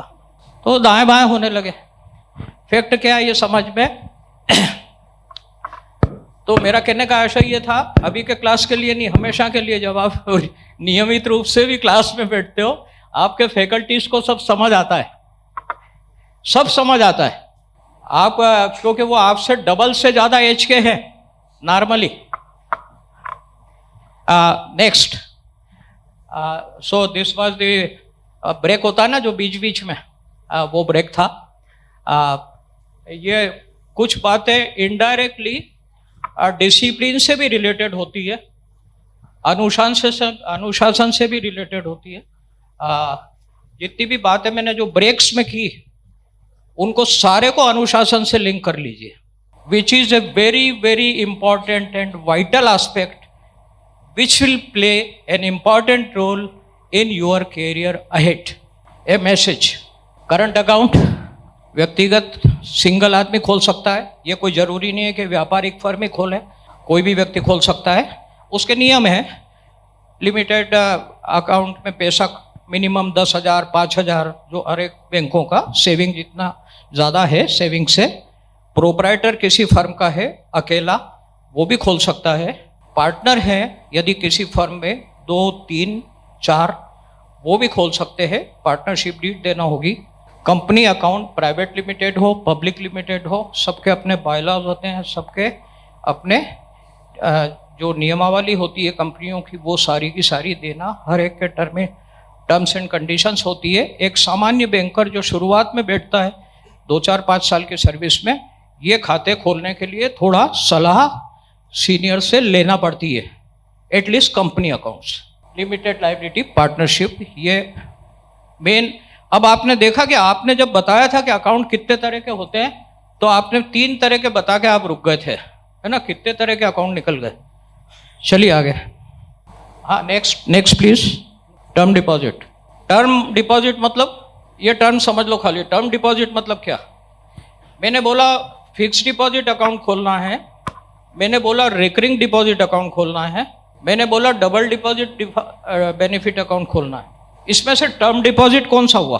तीनों में से, recurring deposit, fix deposit, double benefit deposit.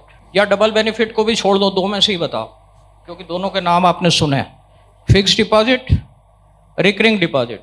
इन दोनों में से टर्म डिपॉजिट कौन सा है? टर्म मतलब क्या? टर्म मतलब एक डेफिनेट अवधि, definite period.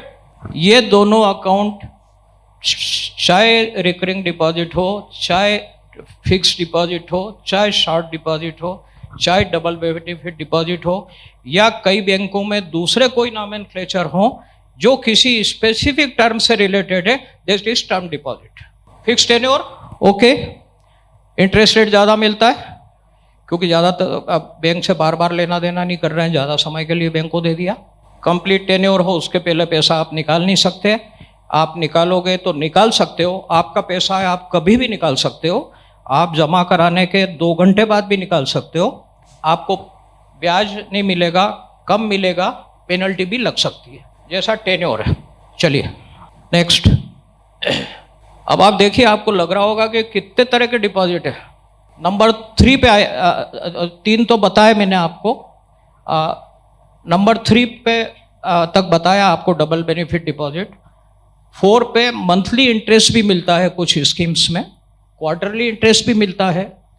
Tax saving deposit, यदि हमको टैक्स बचाना है, जिसको एटीसी में टैक्स बचाने की बात जो आप लोगों ने कभी मालूम हो इनकम टैक्स का आपको, तो एटीसी में ये इसमें डिपॉजिट करते हैं लोग। ये 5 साल का डिपॉजिट होता है। कैपिटल गेन डिपॉजिट स्कीम, ये कोई मकान बेच रहा है तो जो उसके पास पैसा आया है वो पैसा 3 साल में वापस मकान खरीदने के लिए लगाना पड़ता है। नहीं, वो यदि पैसा बैंक में जमा करता है उस 3 साल के पीरियड के लिए तो कैपिटल गेन डिपॉजिट बोला जाता है। यदि वो 3 साल में मकान नहीं खरीद सके तो फिर टैक्स वगैरह की लाइबिलिटी आती है। स्वीप इन स्वीप आउट, आपने सेविंग अकाउंट रखा और बैंक को एक इंस्ट्रक्शन दे दी कि मेरा जब भी 1 लाख से ज़्यादा हो जाए आप इसको एफडी में ट्रांसफ़र कर लेना। मेरे को आज 3% 4% सेविंग में मिल रहा है, किंतु यदि मेरा कहीं से आता है फंड और 1 लाख से ऊपर बैलेंस हो जाता है, 1 लाख खाली एक अमाउंट बता रहा हूँ, एनी अमाउंट, उसके ऊपर पैसा आ जाए, स्वीप इन स्वीप आउट, अपने आप पैसा चला जाएगा एफडी में, अपने आप बाहर आ जाएगा, ब्याज आपको ज़्यादा मिलेगा। Certain conditions are there, we are not going into the conditions and minor points of the schemes because समय की भी मर्यादा है। नॉमिनेशन फैसिलिटी आपको मालूम है, आप यदि अपने किसी भी घर में अकाउंट खोलते हैं या कोई को अपने परिवार में खोलते हैं, नॉमिनेशन ज़रूर करवाइए, नॉमिनेशन की सलाह ज़रूर दीजिए।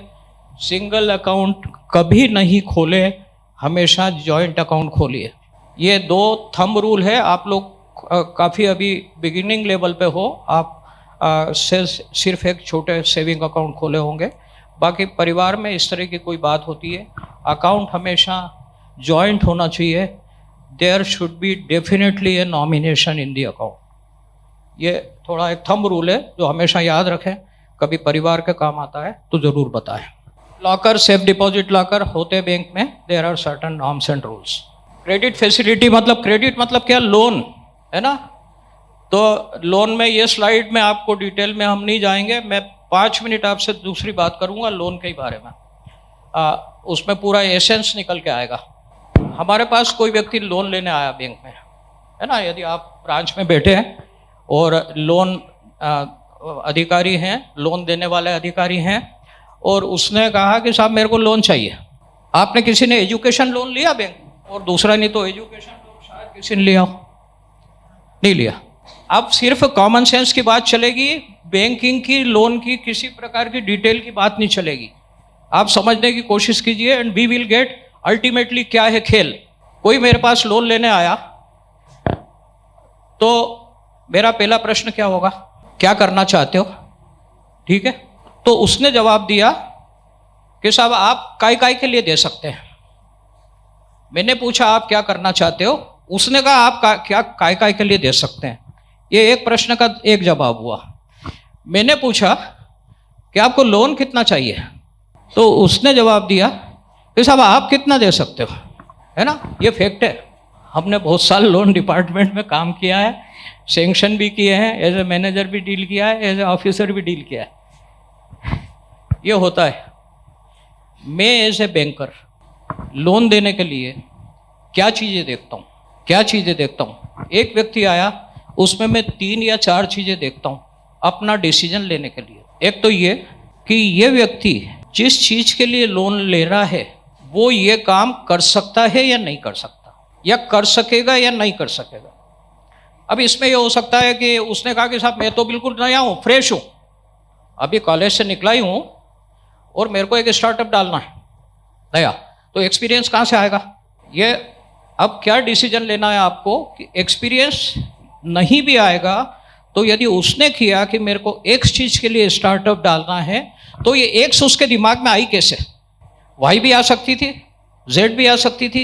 एक्स इसलिए आई कि उसके दोस्त की एक फैक्ट्री थी, वो वहाँ जाके कभी कभी बैठता था, उसके बारे में उसने सुना था, उसके बारे में उसने पढ़ा था। पॉइंट नंबर 1, वो अपना काम कर सकता है या नहीं कर सकता, नंबर 1। नंबर 2, ये कंपटीशन इस पर्टिकुलर धंधे की मार्केट में क्या है। यदि कोई किराने की दुकान किसी जगह पे लेना चाहता है, तो खोलना चाहता है, तो उसमें आजू बाजू उस मोहल्ले में क्या संभावना है, ये जब हम फील्ड इंस्पेक्शन करते हैं तो देखते हैं। एक किराने की दुकान है या एक फैक्ट्री है, यदि कोई चीज़ डिस्पोजेबल बॉटल बना रहा है तो इसका मार्केट क्या है, ये हमको देखना है। वो धंधा चल पाएगा कि नहीं, उसका धंधे को नॉलेज है कि नहीं, और सबसे अल्टीमेटली जिसमें बैंक का इंटरेस्ट होता है। आपका इंटरेस्ट है धंधे को चलाना, सरकार का इंटरेस्ट है एम्प्लॉयमेंट देना, बैंकर का एक और जुड़ा हुआ इंटरेस्ट है, वो क्या है, चूंकि आपने हमारे पास सेविंग और करंट में पैसा डाल रखा है, आपने हमारे पास एफडी कर रखी है, फिक्स डिपॉजिट कर रखा है, तो ये पैसा हमें आपको लौटाना है। आप जब ये सेविंग का पैसा मांगने आओगे तो हमें आपको ये पैसा लौटाना है, तो आपकी रिपेइंग कैपेसिटी निकलेगी या नहीं निकलेगी। ये 3 वैलिड पॉइंट, 3 मेन पॉइंट। आप ये धंधा चला पाओगे कि नहीं, ये धंधा चल पाएगा कि नहीं, आप पैसा जमा कर पाओगे कि नहीं। देन कई चीज़ें आती है, इंटीग्रिटी, बैकग्राउंड, कैपिटल है कि नहीं है, ये बहुत सारी चीज़ें। नई फैक्ट्री डाल रहा है तो 3 साल का प्रोजेक्टेड बैलेंस शीट, क्या संभावना है, हर साल किस तरह से धंधा बढ़ेगा, उस तरह का धंधा मार्केट में चल रहा है तो उनकी क्या स्थिति है। बहुत सारे एस्पेक्ट आएंगे दोस्तों जब हम लोन प्रपोजल को डील करेंगे। एक्चुअली वो 5 लाख का लोन भी हो सकता है, 2 लाख का लोन भी हो सकता है, और करोड़ों का लोन भी हो सकता है। बेसिक पॉइंट यही रहेंगे। स्लाइड को सरसरी तौर से मैं दिखा देता हूं आपको, देखिए।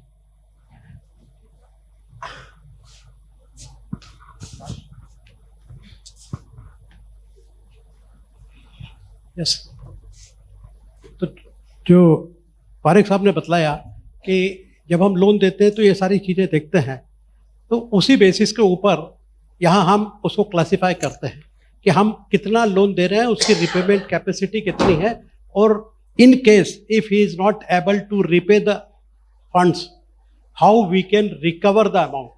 तो वहाँ हम लोन्स को 2 कैटेगरी में डिवाइड करते हैं। एक सिक्योर्ड लोन्स होते हैं, एक अनसिक्योर्ड लोन्स होते हैं। सिक्योर्ड लोन्स मीन्स जहां हमारे पास प्राइमरी सिक्योरिटी के साथ साथ कुछ कोलेटरल सिक्योरिटी भी है। तो यदि से फॉर एग्जांपल आपने पास कोई कस्टमर आया, हमने उसको किराना शॉप के लिए लोन दिया, और किराना शॉप का जो लोन है वो तो ऐसा है कि रेगुलर कोर्स में उसका जो गुड्स हैं वो बिकते जाएंगे, वो नया लाता जाएगा और सेल करता जाएगा। इन दैट केस यदि उससे जो सेल प्रोसीड्स आए हैं उसको कहीं और डाइवर्ट कर दिया, तो हो सकता है महीने 2 महीने के बाद ये पोजीशन आए कि हमने उसको 5 लाख का लोन दिया था, आज की तारीख में उसके पास स्टॉक 1 लाख का ही बचा हुआ, क्योंकि बाकी पैसा उसने डाइवर्ट कर दिया। तो इन दैट केस हम रिकवर कहाँ से करेंगे? तो वहाँ पे हम इसलिए उससे प्राइमरी सिक्योरिटी के साथ कोलेटरल सिक्योरिटी भी लेते हैं। और ऐसा कुछ केसेस ऐसे होते हैं जहाँ हम कस्टमर बहुत अच्छा है, उसकी इनकम अच्छी है, in that case we give him the unsecured loan. तो 2 कैटेगरी में डिवाइड करते हैं। सिमिलरली रेट ऑफ इंटरेस्ट के बेसिस पे भी हम उसको डिवाइड करते हैं 2 कैटेगरी में। एक फिक्स रेट ऑफ इंटरेस्ट होता है, एक floating rate of interest. Fix rate of interest means जिस दिन आपने लोन लिया है उस दिन जो इंटरेस्ट रेट फिक्स हो गया वो आपको जब तक रिपेमेंट करेंगे तब तक वो चलता रहेगा। फ्लोटिंग रेट ऑफ इंटरेस्ट आपने जिस रेट पे लिया है उसके बाद जैसे जैसे RBI rate of interest change करते जाएगा, वो कम हो रहा है या ज़्यादा हो रहा है, आपका रेट ऑफ इंटरेस्ट भी कम या ज़्यादा होता रहेगा। नॉर्मली मैक्सिमम केसेस में फ्लोटिंग रेट ऑफ इंटरेस्ट होता है। फिक्स रेट ऑफ इंटरेस्ट बहुत लिमिटेड केसेस में होता है, specially in case of housing loan. Home loan में हम फिक्स रेट ऑफ इंटरेस्ट देते हैं, वहाँ पे भी कस्टमर की चॉइस होती है, वो चाहता है फिक्स रेट या floating rate. Fix rate floating से थोड़ा सा ज़्यादा होता है, क्योंकि आज हम जो रेट फिक्स किया है that will continue till the last payment of the dues. Credit facility can be further classified. अब कस्टमर की रिक्वायरमेंट क्या है, वो लोन लेने तो आ गया, पर उसको लोन या क्रेडिट फैसिलिटी कैसी चाहिए। जैसे मैंने बताया आपको एक एग्जांपल कि वो किराना शॉप के लिए हमने लोन दिया है, तो किराना शॉप में लोन दिया, इट मीन्स डेली वो सेल करेगा, पैसा अपने पास रखेगा तो उसको इंटरेस्ट ज़्यादा देना पड़ेगा। इन दैट केस हम उसको वैसी फैसिलिटी देते हैं जिसमें वो बैंक में जमा कर दे और जब फिर परचेस करना है तो फिर बैंक से निकाल के परचेस कर ले। कुछ लोन्स ऐसे होते हैं जहाँ वो टर्म, एक पर्टिकुलर टर्म के लिए चाहिए उसको व्हीकल लोन, तो वो एक पर्टिकुलर टर्म 3 साल, 5 साल, 7 साल में वो पे ऑफ करेगा। According to that we classify the loans in different categories. Demand loan facility है, टर्म लोन फैसिलिटी है, या कैश क्रेडिट और रिवॉल्विंग।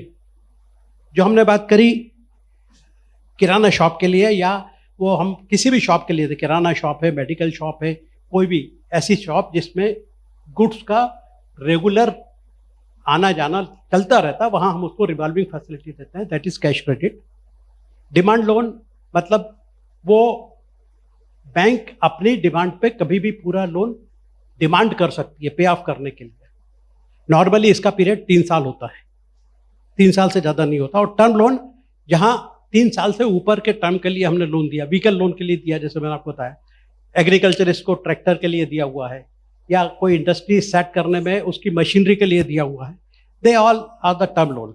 तो इंडस्ट्री में टर्म लोन जो होगा वो मशीनरी के लिए होगा, that will be term loan. पर जो प्रोडक्शन कर रहा है उसके लिए अलग से हम फैसिलिटी प्रोवाइड करेंगे, that will be cash credit और रिवॉल्विंग फैसिलिटी। ओवरड्राफ्ट फैसिलिटी, कुछ सिक्योरिटीज ऐसी होती हैं जिनको रख के हम सिक्योरिटी रख के उसके अगेंस्ट लोन देते हैं।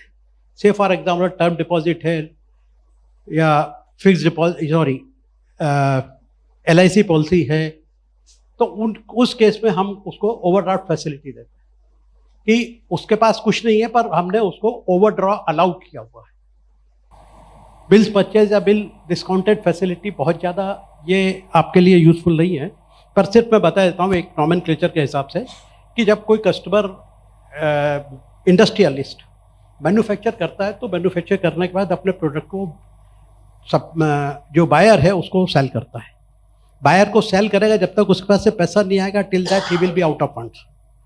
तो बैंक के पास जाता है कि ये पैसा, ये गुड्स मैं वहाँ भेज रहा हूँ, ये गुड्स से related papers, transport receipt and invoice, ये सब बैंक में रख के उसके अगेंस्ट लोन ले लेता है और बैंक के थ्रू वो डॉक्यूमेंट उस जगह भेजे जाते हैं। वहाँ हमारी बैंक की जो ब्रांच होती है, या हमारी बैंक की ब्रांच नहीं है तो दूसरी बैंक की जो होती है उसको रिप्रेजेंटेटिव मान के उसके पास भेजते हैं, और वहाँ से वो जो बायर है वो पेमेंट करके और वो डॉक्यूमेंट ले लेता है। एंड उस पीरियड में उतने 15-20 दिन, महीना भर, जो भी पीरियड है, उस पीरियड में जो हमारा इंडस्ट्रियलिस्ट है जिसको हमने फाइनेंस किया, he is not out of funds, उसको हम फाइनेंस कर देते हैं। समटाइम्स बिल परचेज साथ साथ इम्पोर्ट एक्सपोर्ट फाइनेंस भी होता है and guarantee issue. Import export finance को यदि एक्सपोर्ट कर रहा है, कुछ मैन्युफैक्चर कर रहा है, जैसे हम इंदौर में हैं, इंदौर में रेडीमेड बहुत मैन्युफैक्चर होता है और रेडीमेड की कुछ यूनिट्स हैं जो सिर्फ एक्सपोर्ट का काम करते हैं, तो उनको उस पर्पज से हम फाइनेंस करते हैं। एक्सपोर्ट के लिए जब हम फाइनेंस करते हैं तो गवर्नमेंट की एक पॉलिसी है कि हमें फॉरेन एक्सचेंज अर्न करना है। तो फॉरेन एक्सचेंज जितना ज़्यादा आपका बढ़ेगा, आपका फॉरेक्स रिजर्व बढ़ेगा। जो मैंने अभी थोड़ा समय पहले जब पहले बार सेशन बताया तब मैंने बताया था कि 91 में हमारे पास 15 बिलियन का वो बचा था, स्टॉक बचा था, फॉरेक्स रिजर्व। आज की तारीख में जो हमारा फॉरेक्स रिजर्व है, इट इज़ अराउंड $600 बिलियन। तो वो हमारे पास फॉरेक्स रिजर्व कितना है उससे पता चलता है कि आपकी इकोनॉमी कितनी स्ट्रॉन्ग है। तो वहाँ पे एक्सपोर्ट के लिए यदि आप फाइनेंस कर रहे हैं तो गवर्नमेंट की गाइडलाइंस है कि यहाँ पे रेट ऑफ इंटरेस्ट में कंसेशन दिया जाता है। तो नॉर्मल इंडस्ट्रियलिस्ट को जो हम रेट ऑफ इंटरेस्ट चार्ज करते हैं उसके कंपैरिजन में इन लोगों को जो एक्सपोर्ट कर रहे हैं उन लोगों को कम रेट ऑफ इंटरेस्ट चार्ज किया जाता है, इसलिए वो सेपरेटली क्लासिफाई किया गया है। और गारंटी इशूड, ये भी एक तरीके से फाइनेंस होता है। नॉर्मली जो इंफ्रास्ट्रक्चर के लिए फंड देते हैं, रोड कंस्ट्रक्शन करना है या ब्रिज कंस्ट्रक्शन करना है, इसके लिए जब देते हैं तो गवर्नमेंट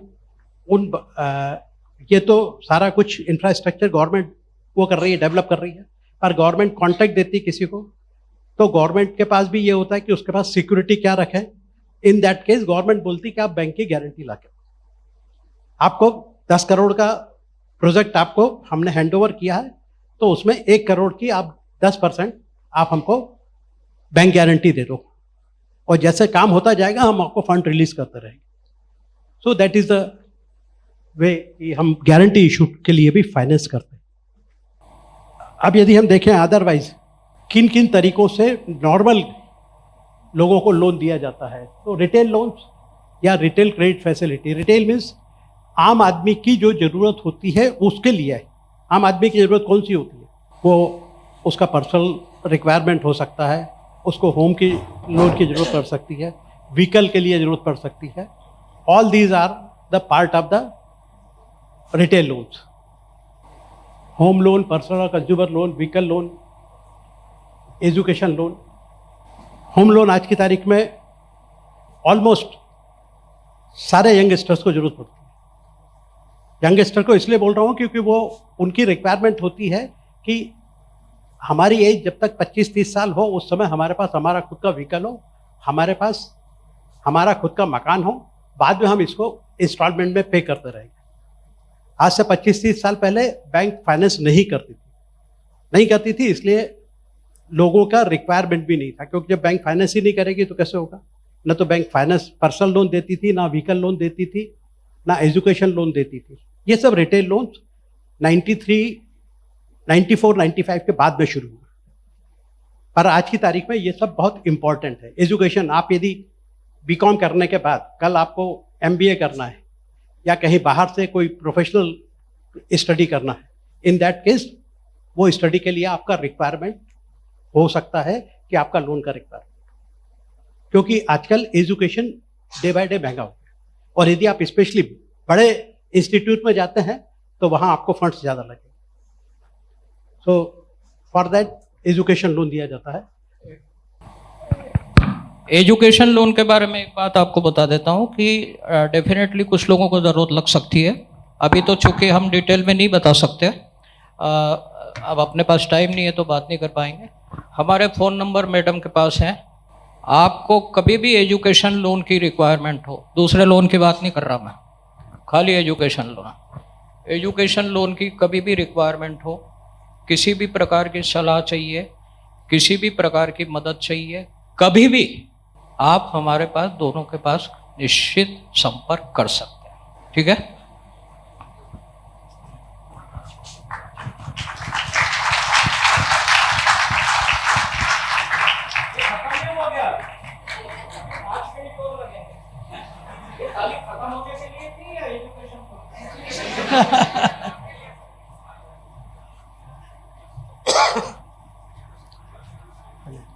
मॉर्गेज लोन या लोन अगेंस्ट प्रॉपर्टी जो आप कहीं पे भी यूज कर सकते हैं। And recently government rather bank have started reverse mortgage loan.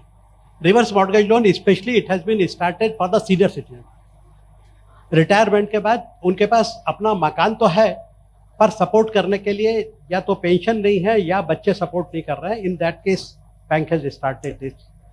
और other than retail loans, retail loan को छोड़ के बाकी जो लोन्स दिए जाते हैं डिफरेंट कैटेगरीज में, वो मैं आपको बता देता हूँ 5 मिनट में। एग्रीकल्चर लोन, एग्रीकल्चर के लिए हमारे यहाँ बहुत ज़्यादा रिक्वायरमेंट फंड्स की होती है डिफरेंट कैटेगरीज में। यदि वो for the purpose of cultivating the crop, उसको क्रॉप लोन की ज़रूरत होगी, उसको ट्रैक्टर की ज़रूरत हो सकती है। देन यदि वो क्रॉप ग्रो नहीं कर रहा है, he want to go for other allied activity, dairy farming कर रहा है, पोल्ट्री फार्मिंग कर रहा है, बी कीपिंग कर रहा है, तो for that purpose also bank extend the finance to those person. ये सब एग्रीकल्चर एक्टिविटीज में आती है और ये एग्रीकल्चर डायरेक्ट या इनडायरेक्ट एग्रीकल्चर में आते हैं। MSME loan, it is one of the important area जो हमारी इकोनॉमी को बहुत ज़्यादा सपोर्ट करता है।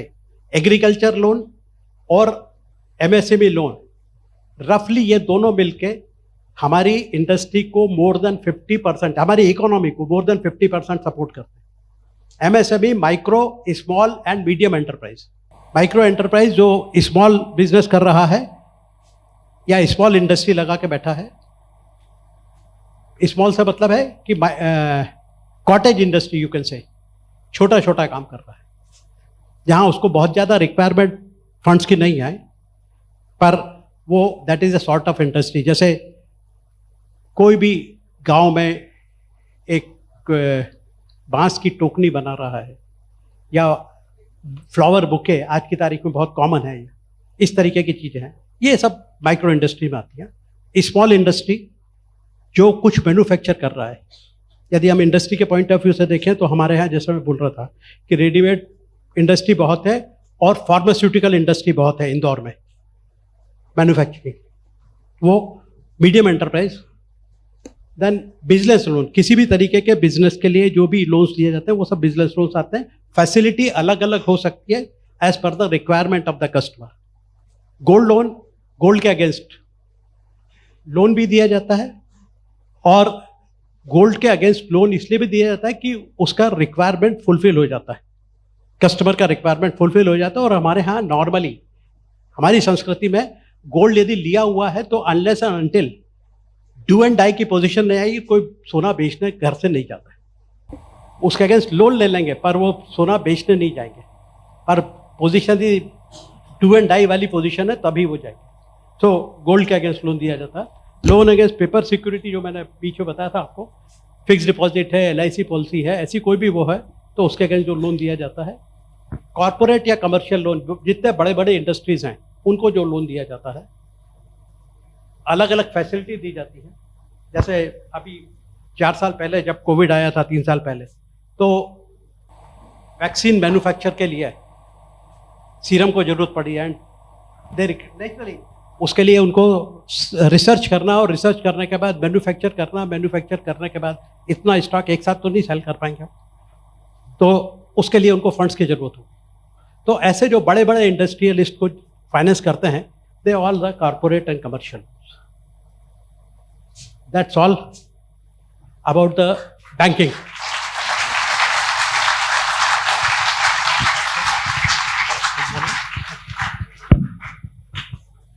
दोस्तों, अभी आपसे लगभग 2 घंटे से थोड़ी ज़्यादा बातचीत हमने की। आपका जो अनुमानित समय होगा, हो सकता है उससे 10-20 मिनट ज़्यादा लगे हों। कई चीज़ों को सिर्फ टच करने की कोशिश की है, जहाँ ज़रूरी समझा उसको डिटेल में बताने की कोशिश की है। यह ऐसे वास्ट सब्जेक्ट है कि हर एक पे अपना एक सेशन होता है। एजुकेशन लोन 2 घंटे, होम लोन 2 घंटे। तो आपकी आवश्यकता के मुताबिक हमने ये बताने की कोशिश की है। जितना आपको इसमें अच्छा और उपयोगी लगे उसको साथ में लेके जाइए, जितना आपको उपयोगी नहीं लगे उसको इस हॉल में ही छोड़ के जाइए। आपको सबको बहुत बहुत शुभकामनाएं। Wish you all the very best. Thank you. All the best. Many good wishes for your future. Thank you.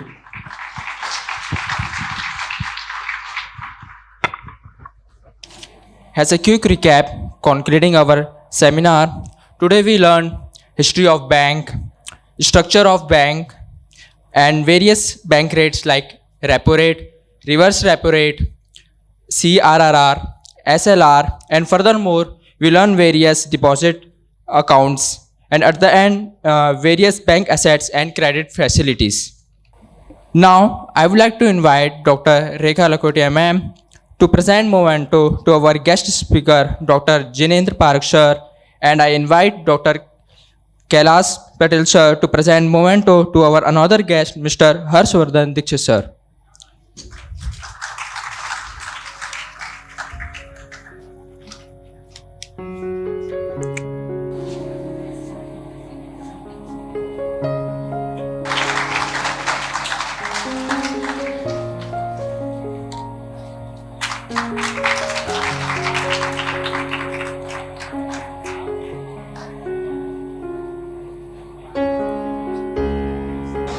Thank you sir and ma'am. Let's take a moment to applaud for our guest, all the members of e-learning departments, esteemed faculties and the students for their contribution and making this workshop a glorious event. Thank you all.